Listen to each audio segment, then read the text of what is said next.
Hello everyone, and welcome to the Floresta Elementary 2019-2020 5th grade graduation presentation. It's hard to imagine that you have already completed almost half of your required school career. It seems like just yesterday when I walked into the school as a new principal and you were 4th graders. And in this time, over the last 2 years, I've had the opportunity to see you grow and blossom into the wonderful 5th graders, young ladies and gentlemen that you are right now. Unfortunately, our final year together has been cut a little short because of the coronavirus. However, I've had the time to see some of you online, and you are doing a magnificent job, and I'm so very proud that you have continued to pursue your education in the ways that you have.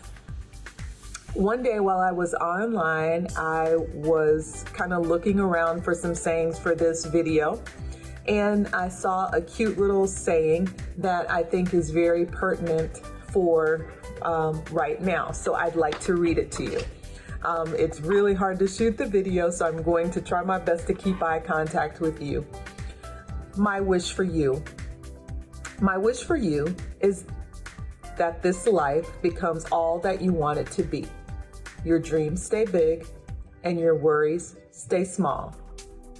You never need to carry more than you can hold. And while you're out there getting where you're getting to, I hope you know somebody loves you and wants the same things too. This is my wish. Congratulations, boys and girls, for this milestone in your life. And I know that your middle school teachers and your middle school principals are going to have wonderful things to say about you, and I look forward to hearing them. Again, congratulations and have a great summer.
graders. Boy, have I missed your smiling faces walking down the hallways of the school. I wish we could all be together to celebrate you moving up to 6th grade and going to middle school. But since we cannot, I wanted to take this time to say congratulations. You've worked hard and you're ready for the rewards and challenges that middle school will bring. I want you all to remember to shine bright and by being a positive leader in middle school. Lead others in making good choices and always be kind to those that cross your path. I'm a firm believer that of what you put out in life, you get back in return. I want to end with a quote from the book, Oh, the Places You'll Go by Dr. Seuss. You have brains in your head. You have feet in your shoes. You can steer yourself in any direction you choose. Kids, you'll move mountains. You're off to great places. Today is your day. Your mountain is waiting. So get on your way. Again, congratulations to Floresta Elementary's 5th grade class of 2020.